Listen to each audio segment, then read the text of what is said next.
पता चला 47 लाख बच्चों ने 47 लाख युवाओं ने फॉर्म भरा पीटी का। 47 लाख युवाओं ने, और उन 47 लाख युवाओं को यह कहा गया कि पीटी की परीक्षा पास करनी पड़ेगी। युवाओं ने कहा क्यों पास करनी पड़ेगी? बोले तुम्हें अपनी योग्यता साबित करनी है।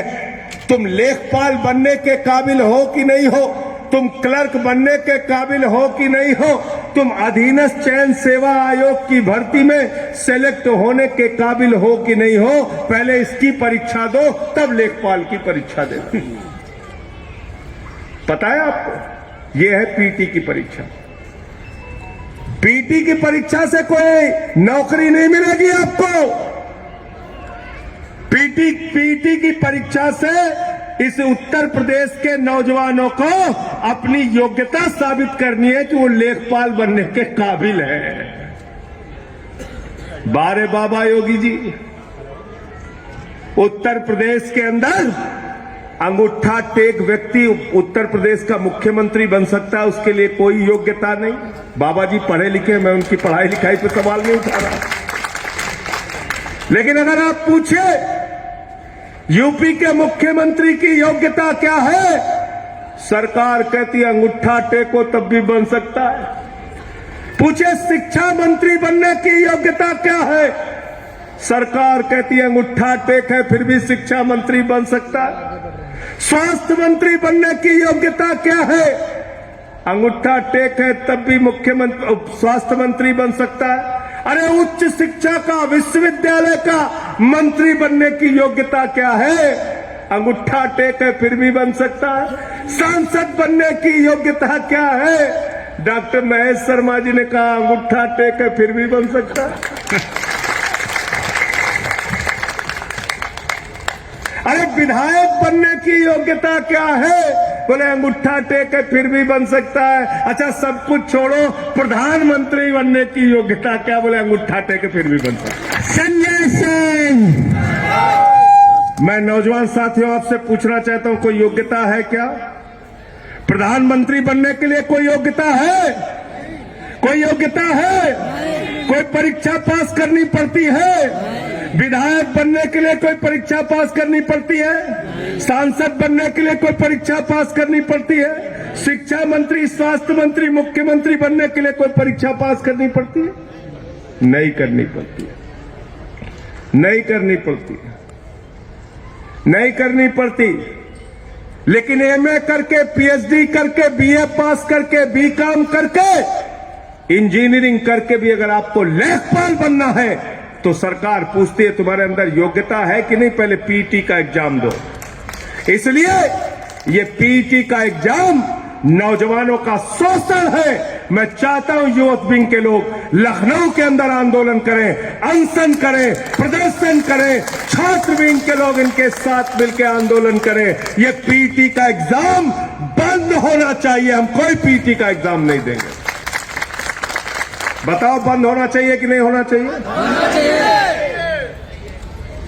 तुम्हारा लड़का जैसा धनिया बेच के हजारों करोड़ कमाएगा, उसकी योग्यता नहीं चेक करते।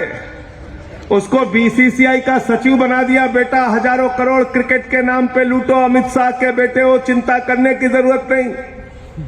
और किसान का बेटा, मजदूर का बेटा, मेरठ में रहने वाला, बागपत में रहने वाला, नोएडा में रहने वाला, गाजियाबाद में रहने वाला, उसको बलिया भेजोगे, उसको गाजीपुर भेजोगे, गाजीपुर वाले को गाजियाबाद भेजोगे, बरेली वाले को बलिया भेजोगे। मुझे शर्म आती है उत्तर प्रदेश की आदित्यनाथ की सरकार पे, जो हमारे नौजवानों को जानवरों की तरह गाड़ी में भर के, बसों में भर के पिछले 2 दिनों से परीक्षा केंद्रों पर जाना पड़ रहा है। 1-1 हजार किलोमीटर दूर जाना पड़ रहा है। अरे ऐसे तो जानवर भी नहीं जाते जैसे तुम नौजवानों को लेकर जा रहे हो। आदित्यनाथ जी, मैं पूछना चाहता हूं, नरेंद्र मोदी की रैली होती है, खाने का पैकेट देते हो, बस का किराया देते हो, ट्रेन का किराया देते हो। रैली होती है तो 5 स्टार का स्वागत देते हो, लेकिन जब नौजवान अपनी एक छोटी सी नौकरी के लिए परीक्षा देने के लिए जाता है, और परीक्षा भी नौकरी के लिए नहीं, नौकरी के काबिल है कि नहीं है इसकी योग्यता की परीक्षा देने जाता है, तो उसका शोषण करते हो। 200 रुपए फार्म के ले लिए बाबा जी ने। सोचो 37 लाख बच्चों ने अगर 2000 रुपए भी एवरेज खर्चा किया इस परीक्षा को देने के लिए, तो करीब करीब 740 करोड़ रुपए इस उत्तर प्रदेश के नौजवानों का लूट लिया गया। कितना लूटा गया? 740 करोड़ रुपए लूट लिया गया, दिन दहाड़े डकैती। लेकिन भाजपाइयों के पास जब इनसे आप सवाल पूछे, नौजवानों को रोजगार दे दो, आत्महत्या कर रहे, सरकार कहती है पैसा नहीं है। किसान को फसल का दाम दे दो, आंदोलन कर रहे, सरकार कहती है पैसा नहीं है। अरे जमीन का मुआवजा दे दो, आत्महत्या कर रहे हैं, सरकार कहती है पैसा नहीं है। महंगाई बहुत बढ़ गई, महंगाई कम कर दो, सरकार कहती है पैसा नहीं है। अरे कैंसर की दवा पे टैक्स लगा दिया, डीजल पेट्रोल महंगा कर दिया, गैस का सिलेंडर महंगा कर दिया, कुछ तो सस्ता कर दो मोदी जी, सरकार कहती है पैसा नहीं है। ये पैसा गया कहां आपका? नौजवानों कभी आपने सोचा आपका पैसा गया कहां?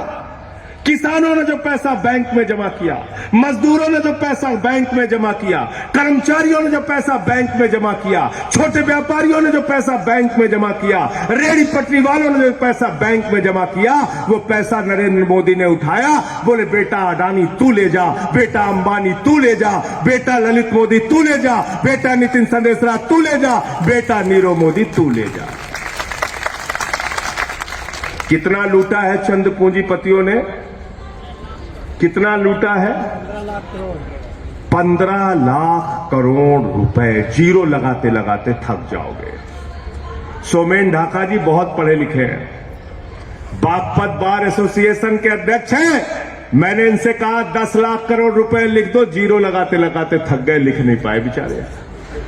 इतना पैसा मोदी जी ने बांट दिया, कर्जा माफ कर दिया लोगों का, आपका पैसा बैंकों से उठाया, पूंजीपतियों को दिया। जब वो पैसा चुका नहीं पाए, बोले चिंता मत कर, माफ कर दिया। पैसा यहां डूबा है आपका, लूट हुई है आपके साथ। ये जेब कतरा पार्टी है, जेब कतरा पार्टी। आपका जेब काटते हैं शिक्षा महंगी करके, स्वास्थ्य महंगा करके, आपकी जेब काटते हैं कैंसर की दवा महंगी करके, आपकी जेब काटते हैं आटा दाल चावल महंगा करके, आपकी जेब काटते हैं डीजल और पेट्रोल और गैस का सिलेंडर महंगा करके। ये भारतीय जेब कतरा पार्टी है, इनसे सावधान हो जाओ। ये आपका जेब काटने का काम कर रहे हैं। आपका नौजवान देश पूरे पश्चिम उत्तर प्रदेश के जिस भी जिले में चले जाओ, फख्र होता है, मैंने काम किया है, मैं गया हूं जिलों में। किसी भी गांव के अंदर घुसो तो वहां एक वीर शहीद के नाम पे गेट बना रहता है। मैं पूछता हूं कौन है? कहते हैं इसी गांव के शहीद हैं, सेना में थे, शहीद हो गए। उनके मां बाप से मिलने जाओ तो सीना चौड़ा हो जाता है, हमारा बेटा सेना में था, देश के लिए शहीद हुआ।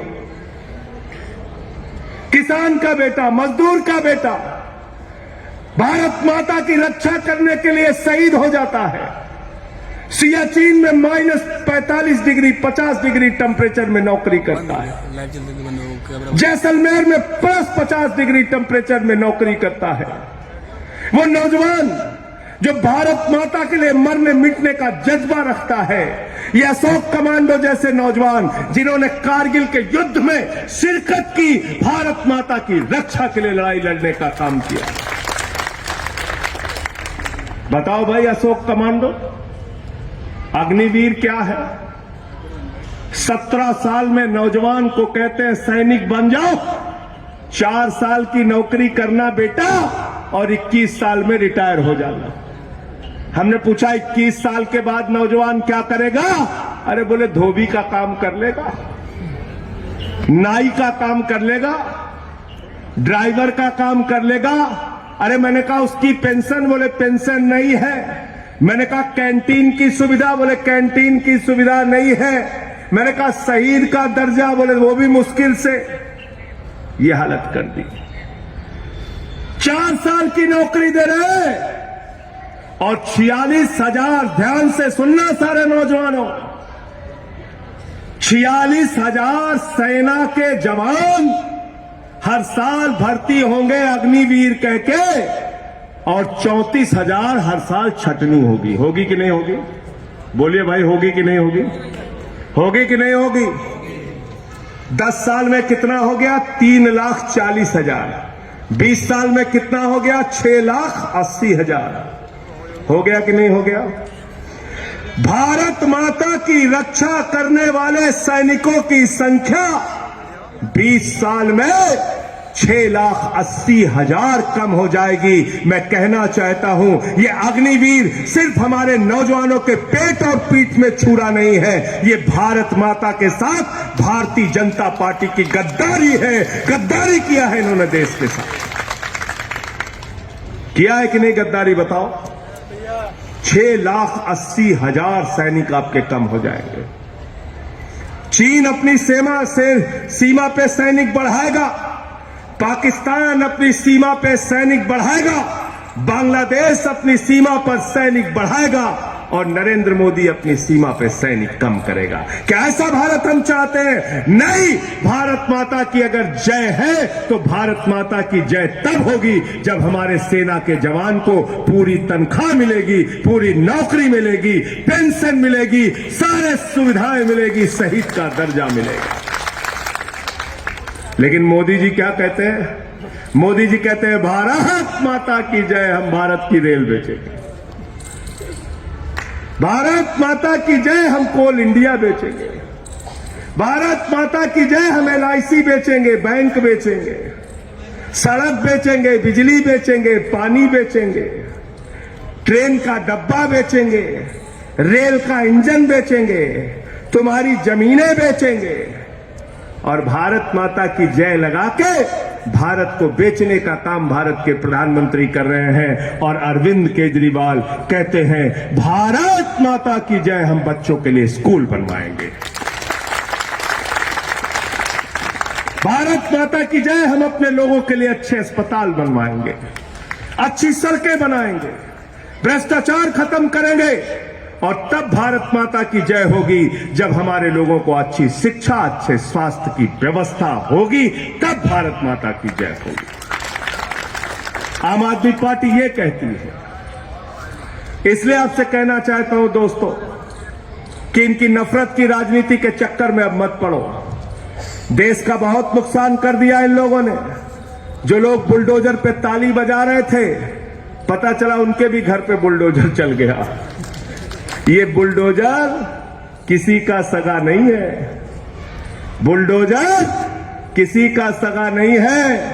ये तुम्हारी सौतेली मां है, जब चाहेगी तुम्हारी पिटाई कर देगी, तुम्हारे ऊपर, तुम्हारे पेट पे लात मार देगी। इससे सावधान हो जाओ, खुश मत हो। किसी पे बुलडोजर, अच्छा मुसलमान पे चल रहा है, चलो ताली बजाओ। अच्छा बगल के पड़ोसी पे चल रहा है, चलो ताली बजाओ। फिर क्या होता है? फिर अपने घर पहुंच गया बुलडोजर, फिर रोने लगते हैं लोग। रोते नहीं रोते। हमें बुलडोजर की राजनीति नहीं चाहिए, हमको न्याय चाहिए, कानून व्यवस्था की राजनीति चाहिए। कानून व्यवस्था कायम करो। आज क्या हो रहा है उत्तर प्रदेश में? ललितपुर के अंदर एक बेटी का गैंग रेप होता है। बेटी थाने पहुंचती है, थानेदार से कहती है हमारे साथ गैंग रेप हो गया, दुष्कर्म हो गया। थानेदार उसकी FIR नहीं लिखता, उस बेटी के साथ फिर से बलात्कार करता है। जब रक्षक ही भक्षक बन जाएगा तो बताओ बाबा जी, हमारे बेटियों को न्याय कैसे मिलेगा? कानून व्यवस्था दुरुस्त कैसे होगी? सेल्फी विद सरकारी स्कूल चलाया हमारे यूथ विंग के, हमारे पार्टी के साथियों ने। ऐसे ऐसे सरकारी स्कूल दिखाए, आपकी आंखों से आंसू आ जाएगा। बच्चे नमक रोटी खा रहे हैं, बच्चे सूखा भात नमक खा रहे हैं, बच्चे टूटी छतों के नीचे बैठे। अभी अलीगढ़ के अंदर छत गिर गई बच्चों के ऊपर, 5 बच्चे घायल हैं, 2 के पैर टूट गए। जागिए साथियों, जागिए, इस नफरत की राजनीति से आगे निकल के आइए, बाहर निकल के आइए। ऐसी व्यवस्था उत्तर प्रदेश में नहीं चलनी चाहिए कि आदित्यनाथ का मंत्री हजारों करोड़ की लूट करेगा और हमारे आपके बच्चे सरकारी स्कूलों में नमक रोटी खाएंगे। अगर ऐसा होगा तो इसके खिलाफ आम आदमी पार्टी का एक एक नौजवान कार्यकर्ता सड़कों पर उतर के लड़ाई लड़ने का काम करेगा। बड़े सवाल पैदा करने होंगे। और नौजवानों, तुम अपना इतिहास याद रखना। तुमने लड़ाई लड़ी, अपने प्राणों की आहुति दी तो ये मुल्क आजाद हुआ। तुमने लड़ाई लड़ी तो जब इस देश के अंदर इमरजेंसी हुई तो देश की जेलों को नौजवानों ने भरा। 75 से लेकर 77 तक 2 साल तक इस देश का युवा जेलों में रहा, लाठियां खाई, लेकिन आपातकाल को खत्म करने का काम किया, देश में दूसरी आजादी लाई। आसाम के अंदर छात्र आंदोलन चला तो देश के सबसे युवा मुख्यमंत्री बने प्रफुल्ल कुमार महंतो 30 साल में आसाम के मुख्यमंत्री बन गए। यह है आपकी ताकत। फ्रांस की क्रांति को उठा के देख लेना, रूस की क्रांति को उठाकर देख लेना, पूरे दुनिया की क्रांति को उठा कर देख लेना। जब नौजवानों ने अंगड़ाई ली है तो बड़ी से बड़ी सत्ता को उखाड़ कर फेंक दिया। इसलिए आपसे कहना चाहता हूं, बड़े सवालों पर लड़िए, बड़े सवालों पर लड़िए। शहीद आजम भगत सिंह युवा थे, शहीद चंद्रशेखर आजाद युवा थे, राम प्रसाद बिस्मिल युवा थे, राजेंद्र लाड़ी जी युवा थे, अशफाक उल्लाह जी युवा थे, और 18 साल के खुदीराम बोस ने जब फांसी के फंदे को चूमा तब मुल्क आजाद हुआ है। ये किसी भाजपाई की कुर्बानी से आजाद नहीं हुआ। याद रखना इस बात को। ये भाजपाई जिस विचारधारा को मानते हैं, 52 साल तक इन्होंने नागपुर के मुख्यालय पर आरएसएस के तिरंगा झंडा नहीं फहराया, और 2 नौजवानों ने 1 साल तिरंगा फहरा दिया तो 11 साल मुकदमे चलाए उनके ऊपर। यह है भाजपा, यह है भाजपा। इनके नेता श्यामा प्रसाद मुखर्जी फजलुल हक की सरकार में, बंगाल के अंदर मुस्लिम लीग की सरकार में उप मुख्यमंत्री थे। अंग्रेज गवर्नर को चिट्ठी लिखी थी, इस गांधी जी के इस आंदोलन को कुचल देना चाहिए। यह है इनका इतिहास। इसलिए ये देशभक्ति की बात करते हैं, जिनका राष्ट्रीय अध्यक्ष रक्षा सौदे में दलाली खाते हुए कैमरे पर पकड़ा गया, जो लोग अफजल गुरु को शहीद मानने वाली पीडीपी के साथ मिलकर कश्मीर में सरकार बनाते हैं, जो लोग पठानकोट में पाकिस्तान की आईएसआई को बुलाकर हमारे शहीदों की जांच कराते हैं, वो देशभक्त नहीं हो सकते। मैं कहना चाहता हूं,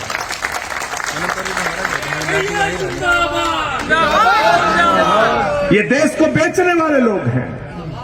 ठीका सोमेन ढाका ने रेल सेल पूरा देश बेच रहे हैं। और एक कहावत और चलती है हमारे गांव में, जो बाप दादा की संपत्ति बढ़ाते हैं वो सपूत कहलाते हैं, और जो बाप दादा की संपत्ति बेचते हैं वो कपूत कहलाते हैं। तो नरेंद्र मोदी जी की सरकार एक कपूत सरकार हिंदुस्तान के अंदर चल रही है। इसलिए इसके खिलाफ एकजुट होना पड़ेगा, लामबंद होना पड़ेगा। विधानसभा के चुनाव में लोगों ने वोट नहीं दिया, चिंता मत कीजिए, कोई चिंता मत कीजिए। आम आदमी पार्टी हिंदुस्तान की आजादी के बाद 10 वर्षों में सबसे तेजी से बढ़ने वाली पार्टी है। देश की चौथी पार्टी है जिसने 2 राज्यों में सरकार बनाने का काम किया। और क्यों बन रही है हमारी सरकार? केजरीवाल जी वादे से ज्यादा काम कर रहे हैं, वादे से ज्यादा काम कर रहे हैं। शिक्षा फ्री, स्वास्थ्य फ्री, बिजली फ्री, पानी फ्री, बस की यात्रा फ्री, बुजुर्गों की तीर्थ यात्रा फ्री। पंजाब में सरकार बनी तो भगवंत मान जी ने 300 यूनिट बिजली फ्री कर दिया 1 जुलाई से। अभी बिजली का बिल आया पंजाब में, गर्व होगा आपको सुन के। आम आदमी पार्टी के नौजवानों, गांव गांव जाके बताना, गर्व होगा आपको। 51 लाख परिवारों का बिजली का बिल पंजाब में 0 आया है, 0। और महंगाई की दर दिल्ली में देश के अंदर सबसे कम है। गुजरात में है 7.8 और दिल्ली में है 4.6। हम सब कुछ फ्री देते हैं अपने लोगों को, आम आदमी को, तो महंगाई कम करते हैं। मोदी जी अडानी को लाखों करोड़ रुपए का कर्जा देते हैं तो अपने दोस्त को अमीर बनाते हैं। हम दोस्तों को अमीर बनाने नहीं आए, हम आम आदमी की जिंदगी में राहत देने के लिए। हमसे पत्रकारों ने कहा, संजय सिंह जी आपको मालूम है अडानी दुनिया का दूसरे नंबर का अमीर हो गया? मैंने कहा हां मुझे पता है, अडानी 2 नंबर ही हो गया। बाप नंबरी तो बेटा,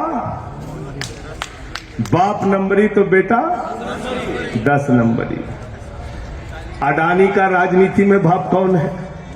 मोदी जी।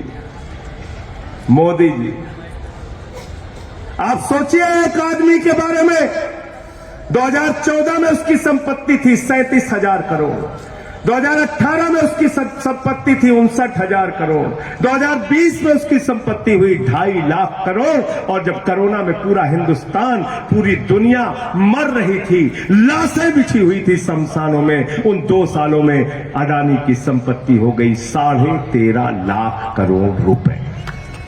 कितनी हो गई? 13.5 लाख करोड़।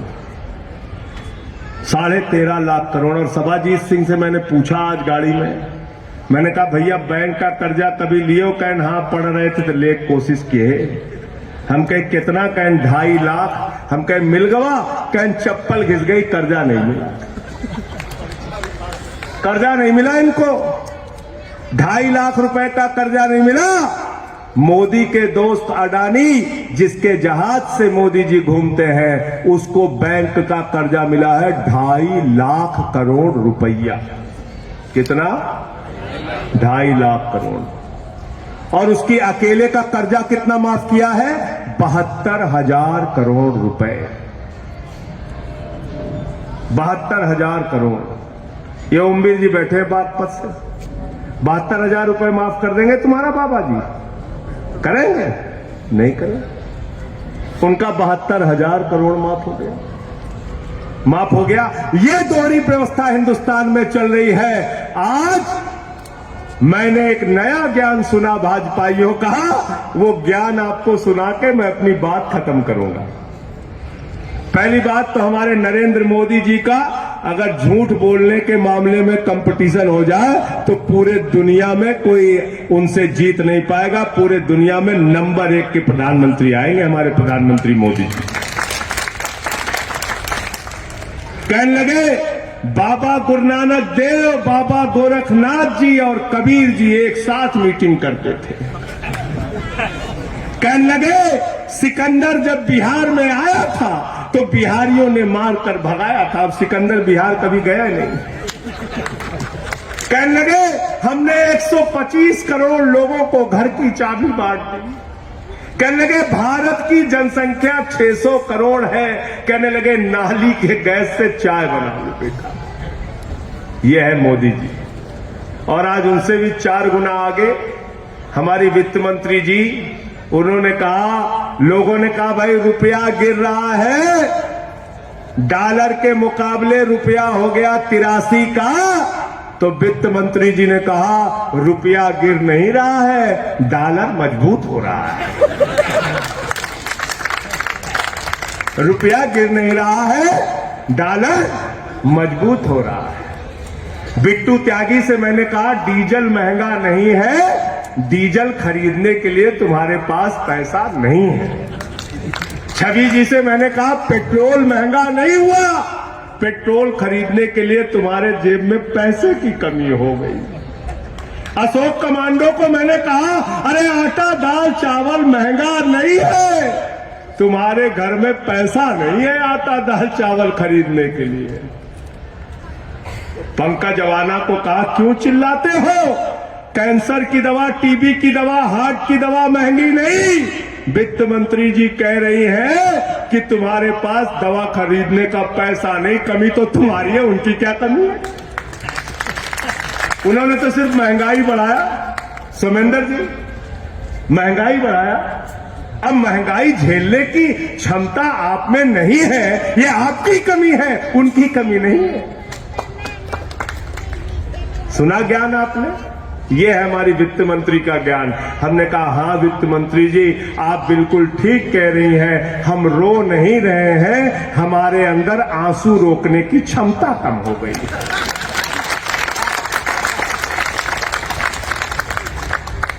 गलत तो नहीं कह रहा हूं, गलत तो नहीं कह रहा हूं। ऐसे ज्ञानियों से छुट्टी ले लो मेरे भाई, बर्बाद कर दिया देश को इन्होंने। 155 लाख करोड़ रुपए का कर्जा है हिंदुस्तान के ऊपर, 155 लाख करोड़ का। और इसके बाद भी अगर नौजवानों को गुस्सा नहीं आता, इसके बाद भी अगर इस देश के लोगों में नाराजगी नहीं होती, इसके बाद भी अगर किसान, महिलाएं, माताएं, बहनें, व्यापारी अगर इकट्ठा होकर इस सरकार की महंगाई और भ्रष्टाचार के खिलाफ, बेरोजगारी के खिलाफ, किसानों की बदहाली के खिलाफ आवाज नहीं उठाते, तो कमी हम में है, कमी उनके अंदर नहीं है। क्योंकि वो कह रहे हैं कि डॉलर मजबूत हुआ है, रुपया गिरा नहीं है। अगर इस तर्क से आप सहमत नहीं है तो आवाज उठाइए इनके खिलाफ। अभी गए थे गन्ना किसानों के लिए गन्ने का दाम बढ़ाने की मांग को लेकर, भाई सोमेन ढाका जी, अंकुश चौधरी जी हमारे साथी, इन्होंने 3 दिन का अनशन रखा। अभी व्यापारियों का सम्मेलन किया छवि जी ने, महिलाओं का सम्मेलन नीलम यादव जी ने कल किया। हमारे हर विंग के लोग अच्छे ढंग से पार्टी को बढ़ाने का काम कर रहे हैं। मैं बधाई देना चाहता हूं, आज यूथ विंग के लोगों ने आज पश्चिम प्रांत का इतना बड़ा सम्मेलन किया है, इसको